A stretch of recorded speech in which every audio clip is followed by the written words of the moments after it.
पूरनपुर गांव की, जो इतना खूबसूरत था कि बस लोग देखते ही रह जाते थे। वहाँ के लोग भी बहुत सरल और सादे थे, लेकिन उस गांव में एक हवेली थी जिसके पास जाने से लोग कतराते थे, क्योंकि वहाँ वो थी। लगता है बारिश शुरू हो रही है। अरे जल्दी जल्दी चल स्वामी। हाँ हाँ चल रहा हूँ, लेकिन तू ये हवेली की तरफ क्यों ले जा रहा है भाई? अरे ये छोटा रास्ता है ना। हाँ ये बात तो है। चल जल्दी चल। लेकिन जैसे ही वो लोग हवेली के पास पहुँचे तो बारिश बहुत तेज हो गई और ओले भी गिरने लगे। अरे भगवान, ओले गिरने लगे? अरे भैया मेरा तो सिर ही फूट जाएगा इन ओलों से। हाँ। अरे जल्दी कोई छत ढूंढ। अरे अरे सामने वो हवेली है ना, इसमें चलते हैं चल। अरे नहीं नहीं भैया, उस हवेली में मत जा। अरे तुझे रुकना है तो रुक, लेकिन मैं तो जा रहा हूँ अंदर। मुझे चोट खाने का कोई शौक नहीं है, समझा?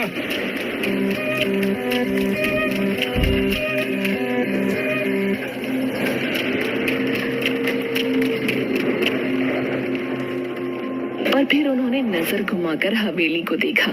हवेली इतनी पुरानी थी जितना पुराना गांव, लेकिन इतनी पुरानी होने के बावजूद वो जर्जर नहीं थी, लेकिन हाँ डरावनी जरूर थी।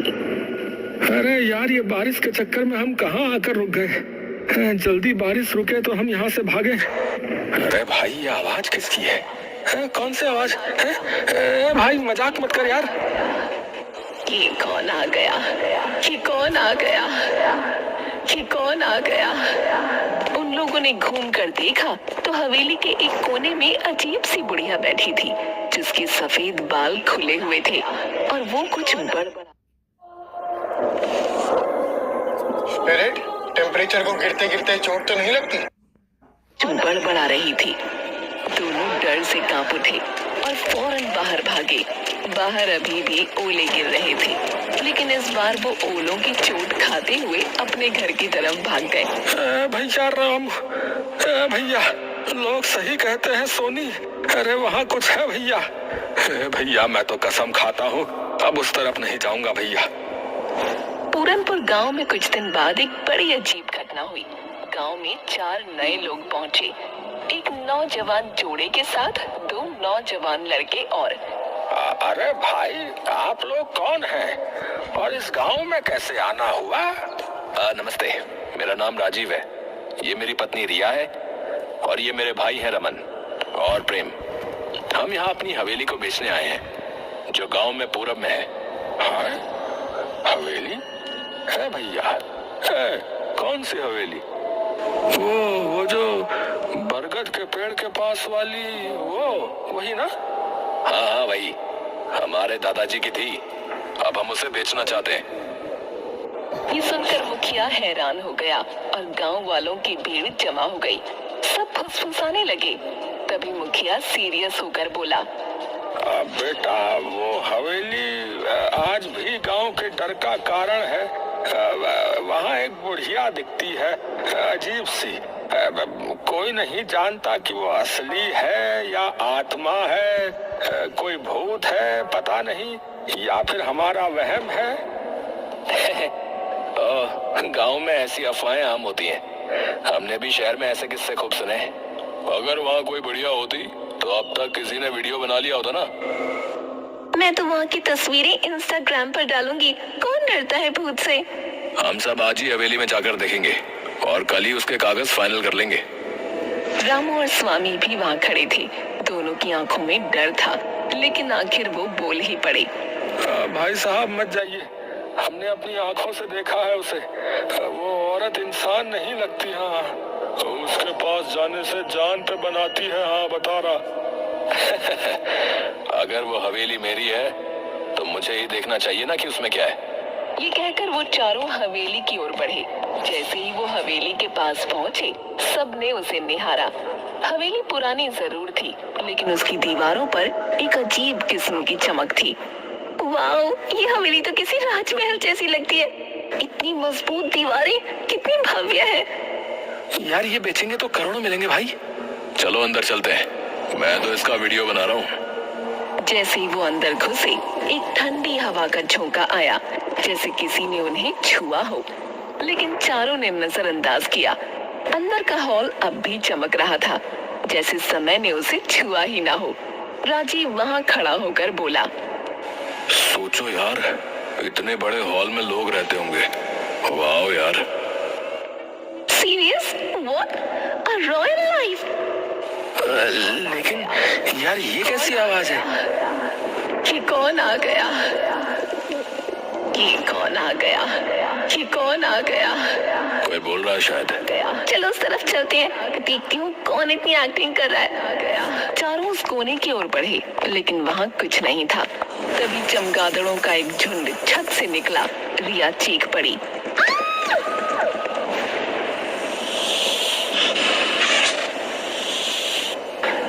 अरे बाप रे, सांप! अरे भागो भाई! हे भगवान, ये हवेली तो जंगल हो रखी है। अफवाहों का भूत और असली जानवरों का आतंक। राजीव, रिया, रमन और प्रेम हवेली की सुंदरता और रहस्यमयी माहौल से प्रभावित होकर वहाँ से निकलने ही वाले थे कि अचानक हवेली के अंदर एक अंधेरे कोने में कुछ हिलता डुलता दिखा। सभी की निगाहें उस कोने की ओर मुड़ी। वहाँ एक औरत बैठी थी, उसी हवेली की वही रहस्यमयी बुढ़िया जिसकी बातें गांव वाले करते थे। खुले सफेद बाल, सूखी सिलवटों वाली त्वचा और पथराई आंखें। वो देखो, वहाँ कोई है। चलते हैं। ये वही बढ़िया लगती है। नहीं यार, अब जब सामने दिख रही है तो बात करनी चाहिए। रिया साहस करके धीरे धीरे उस बुढ़िया के पास गई। जैसे ही वो पास पहुंची, बुढ़िया अचानक कांपती हुई खड़ी हो गई। आप कौन है? यहाँ क्या कर रही है? तुम लोग क्यों आए हो? यहाँ क्यों आए हो? यहाँ कोई नहीं आता, फिर तुम क्यों आए हो? हम इस हवेली को बेचने आए हैं। ये हमारे दादा की हवेली है। और आप? मैं खजाने की रखवाली कर रही हूँ। खजाना? हाँ, बहुत साल पहले मैंने इस हवेली में खजाना छुपाया था, पर अब याद नहीं कहाँ रखा है, कहाँ दफना दिया, समझ नहीं आता। बुढ़िया के खजाना शब्द ने चारों के मन में एक साथ बिजली की तरह लालच जगा दिया। उनकी आंखों में अब हवेली की कीमत से ज्यादा उस अदृश्य खजाने की चमक तैरने लगी। अगर ये खजाने की बात सच हुई तो हम करोड़पति बन सकते भाई। और जब खजाना मिल जाए, इस बुढ़िया को यहाँ से निकाल फेंकेंगे। डराने के अलावा करती क्या ये? बिल्कुल भाई, पहले मिठास फिर लात। चलो खोजना शुरू करें। अम्मा, वो खजाना कहाँ है? क्या पता। वो सब लोग पूरी हवेली में खजाना ढूंढने लगे। बुढ़िया भी दीवारों को थपथपाती, जमीन को सूंघती, जैसे कुछ याद करने की कोशिश कर रही हो। लेकिन अरे वाह, इतनी शॉपिंग! सैलरी डबल हो गई क्या? नहीं जी, मीशो ग्रोसरी, यहाँ डील्स डबल, दाम हाफ। लेकिन 4 घंटे तक पूरी हवेली छान मारने के बाद भी कुछ नहीं मिला। अब तो रात होने वाली है यार, कुछ नहीं मिला। शायद ये औरत पागल है। हम कल फिर आएंगे, तब तक आप याद करने की कोशिश करना कि वो खजाना कहाँ है। चारों लोग गांव लौट आए। गांव वालों को जब ये पता चला कि उन्होंने बुढ़िया से बात की और खजाने की भी बात सुनी, तो पूरा गांव भौचक्का रह गया। क्या तुमने उससे बात की? उसने सच में खजाने की बात कही? हम बरसों से डरते आए हैं उस हवेली से, और तुम लोग खजाना ढूंढ रहे हो। अगर सच में खजाना हुआ तो हम सबको फायदा होगा। फिर कल चलो हमारे साथ, अगर कोई खजाना मिला तो हिस्सा मिलेगा। गांव वाले पहले तो हिचकिचाए, लेकिन हिस्सा शब्द सुनकर उनकी आंखों में भी चमक आ गई। अगले दिन राजीव, रमन, प्रेम, रिया के साथ गांव के 10-12 लोग भी हवेली पहुंचे। वो देखो भाई, वही बुढ़िया। हे भगवान, मुझे यकीन नहीं हो रहा है मैं यहाँ वापस आ गया। चलो सब, आज इस हवेली का कोना कोना उलट डालो। चलो।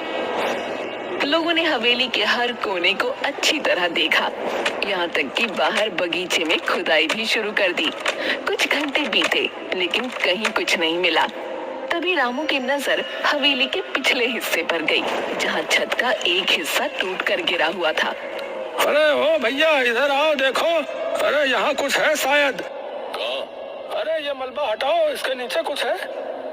सब सबने मिलकर मलबा हटाया और नीचे एक पुराना पत्थर निकला जो जमीन से अलग दिख रहा था। जैसे ही उसे हटाया गया, नीचे सीढ़ियां दिखाई दी, एक तहखाने की ओर जाने वाली। तहखाना? ये तो बिल्कुल फिल्मी सीन बन गया। चलो अंदर। वो लोग बारी बारी तहखाने में उतरे। तहखाने में गुप्त अंधेरा था, सीलन भरी हवा और मकड़ी के जाले। सबने अपनी मोबाइल की फ्लैश लाइट जलाकर जगह जगह टटोला। तभी रमन की नजर एक लोहे के पुराने संदूक पर पड़ी। ओ इधर देखो यार, कुछ मिला है, एक संदूक। अरे यार जल्दी निकालो इसे यार। संदूक भारी था, लेकिन गांव वालों की मदद से बाहर ले आया गया। जैसे ही बुढ़िया ने उसे देखा, वो पागलों की तरह झूमने लगी। मिल गया मेरा खजाना, मिल गया मेरा खजाना, मेरा खजाना। चारों लोग एक्साइटेड हो गए। अब उन्होंने फटाफट संदूक खोला, लेकिन उसके अंदर जो था वो देखकर सबकी रूह कांप गई। ये क्या है?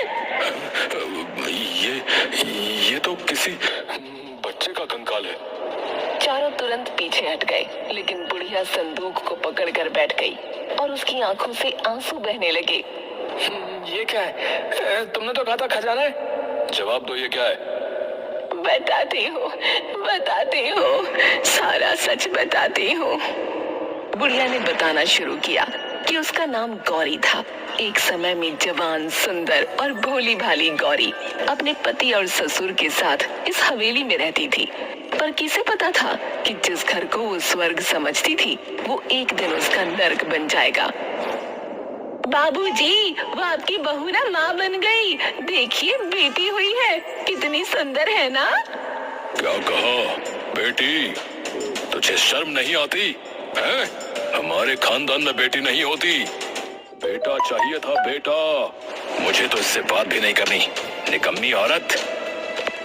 गौरी के पति ने न तो बेटी को गोद में लिया, न कभी उसकी शक्ल देखी। बच्चे के जन्म के साथ ही मानो हवेली का हर कोना ठंडा और बेरंग हो गया। गौरी अकेली पड़ गई, अपनी नन्ही जान को सीने से लगाकर हर दिन अपमान और तानों से लड़ती। बाबा, मैं क्या करूं?